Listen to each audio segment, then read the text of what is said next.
What's up, you guys? ASMR Prodigy back again with another video.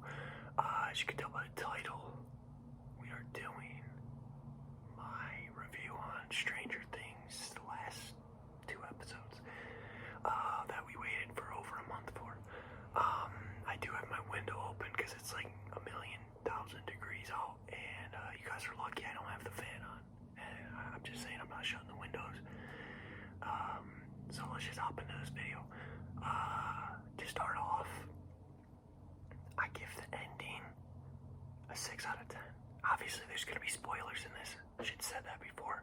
Don't watch this if you haven't watched the last 2 episodes and you care about it. Alright, let's begin. I'm giving it a 6 out of 10. In my personal opinion, that's what I think it is. I don't think it was... It could have been better. It could have been better is what I have to say about it. I like the ending of season 3 a lot better. A lot better than how season 4 was. Mainly, and I really don't know how much this would have changed my opinion on how I actually viewed it and how I feel about it. But them killing Eddie was not cool. Not cool at all. I would have been fine. I literally would have been fine with them killing anyone else but Steve.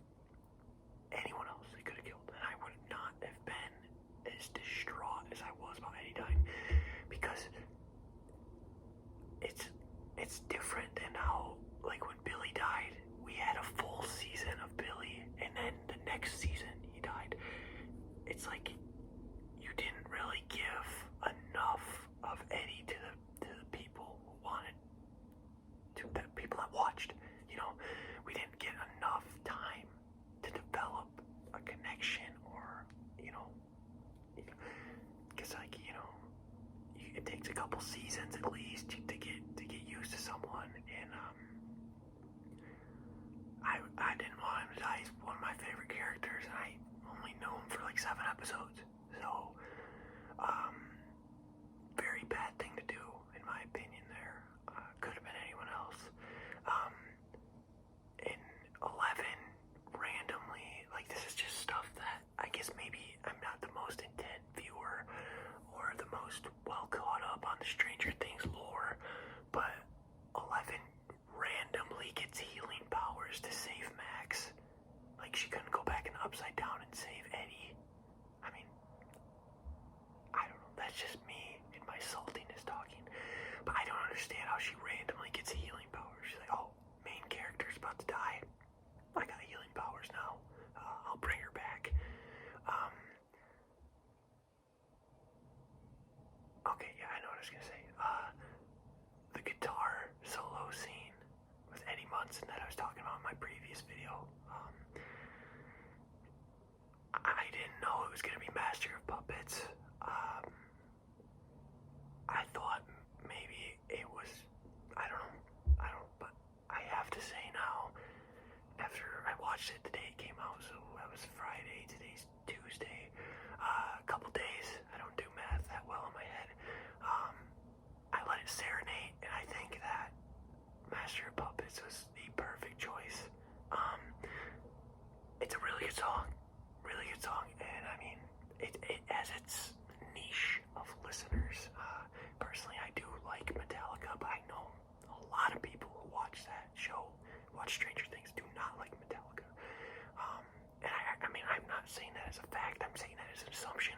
That show doesn't strike me as the type of show someone like a metalhead would listen to or watch. You know what I mean? I think it was great. I think the guitar solo scene was great. I thought it would have been a lot cooler, like I said in my last video about it, if it were to have been to save Nancy from Vecna's curse, where he's, you know, where you gotta get the music on and play music and come back. That would have been so much more cooler, but at least we got it, you know, at least we got that scene. Another thing I don't understand, maybe I was just, I don't know, I might have been tired after work watching the episodes, but I don't understand why Dustin goes back through Eddie's trailer, back to normal Hawkins, and understand why Eddie didn't follow him. I think what Eddie did with quote-unquote sacrificing himself to buy more time, I don't think that played out to being very important. I don't think the time that he saved was detrimental. I don't know what that word means. I can't use that big word if I don't know what it means. I don't know if it was very important, if it was worth it, I guess. What happened, I guess. It just sucks. Another thing that really struck me like the wrong way is that literally, I mean, again, this is me saying this, maybe I dozed off while watching the last episode, but the only person in the entire cast or show, people, characters in the show that cared about Eddie dying was Dustin. I didn't see Steve, I didn't see Robin, I didn't see Nancy, I didn't see Lucas, I didn't see any of them. I mean, again, maybe I missed this, but I didn't see a single one of them ask about Eddie. Where's Eddie? He didn't make it. Where's Eddie? I didn't hear anything about it. Only Dustin, and then at the end where he talks to Eddie's uncle, I think that's a nice,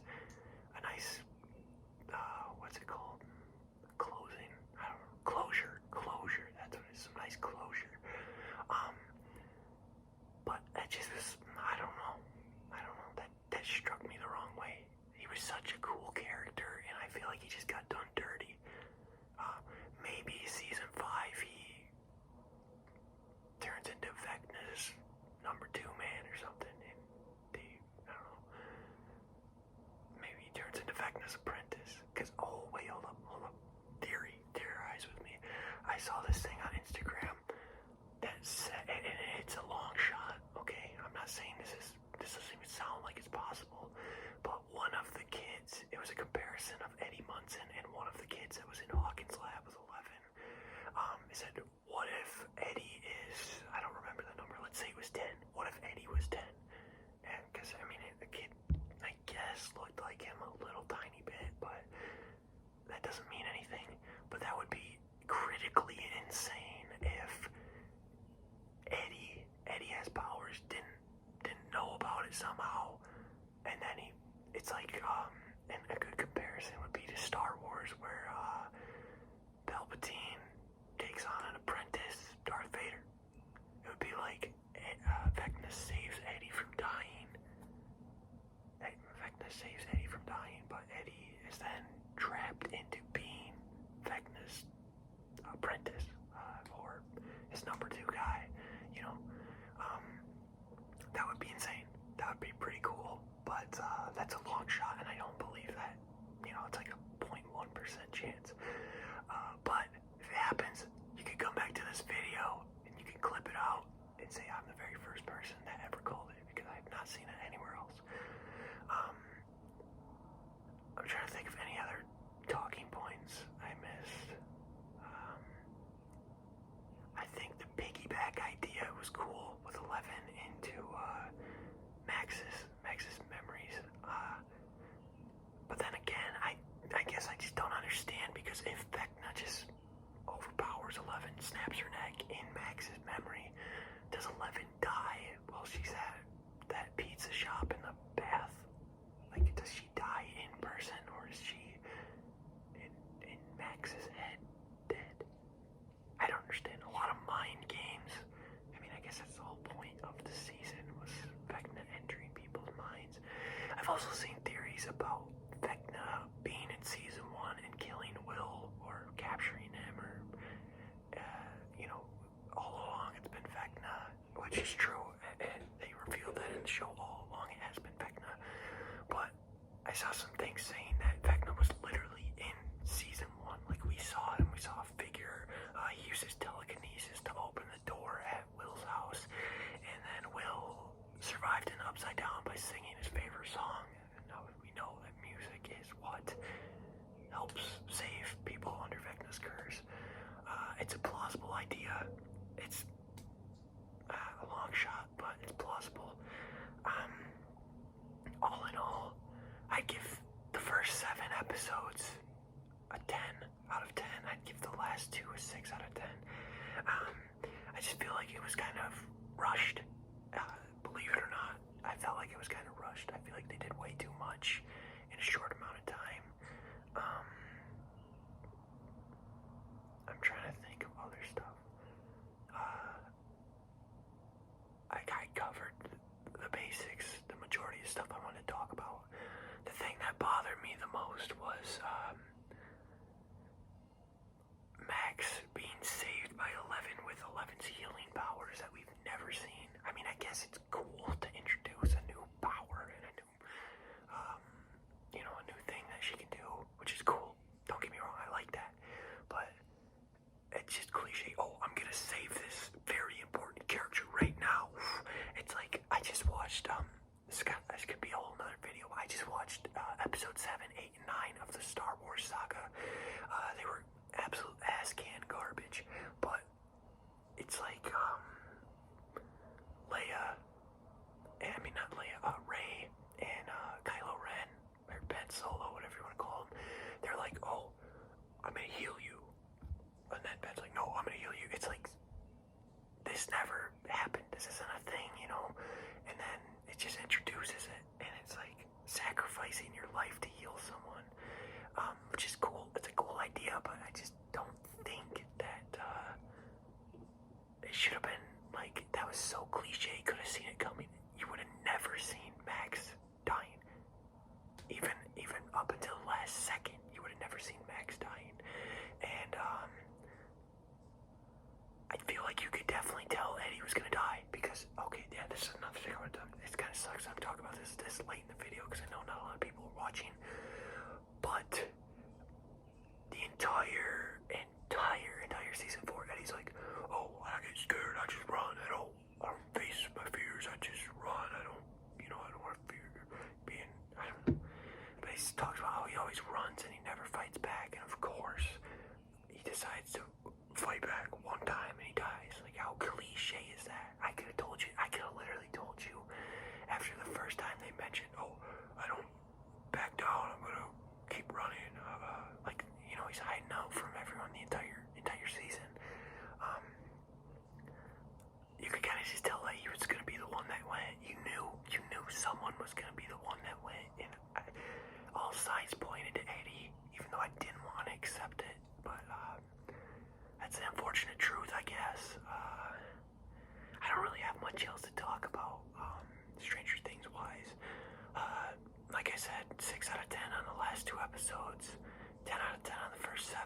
We'll give it an 8.5 out of 10 for total season. Loved the ending to season 3 a lot more than I did season 4.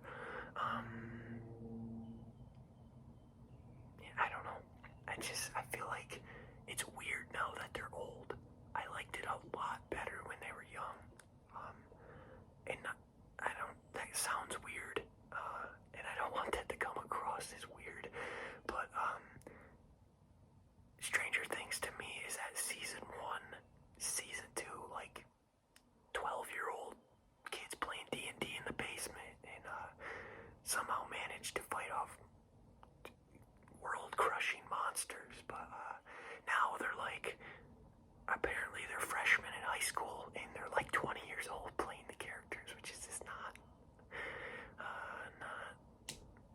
right. I don't think that's very good, but it's tough. It's stuff like that, I know they stopped filming because of COVID or something, but and you don't want to overwork them, because then they'll just resent the show the rest of their life if you keep piling on more and more when they're like 12 years old.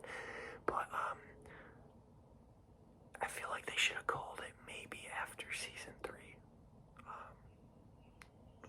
I feel like season 5, I heard season 5 is going to be like a jump in time, so there'll be their actual age maybe when they're playing, which I think is just going to be even more weird. It's going to take getting used to or whatever, but yeah, it's a really good show, but I think it's just gone downhill ever since season 1, and it's just by the aging. The aging of the characters are not the same. And I probably said this in my last video,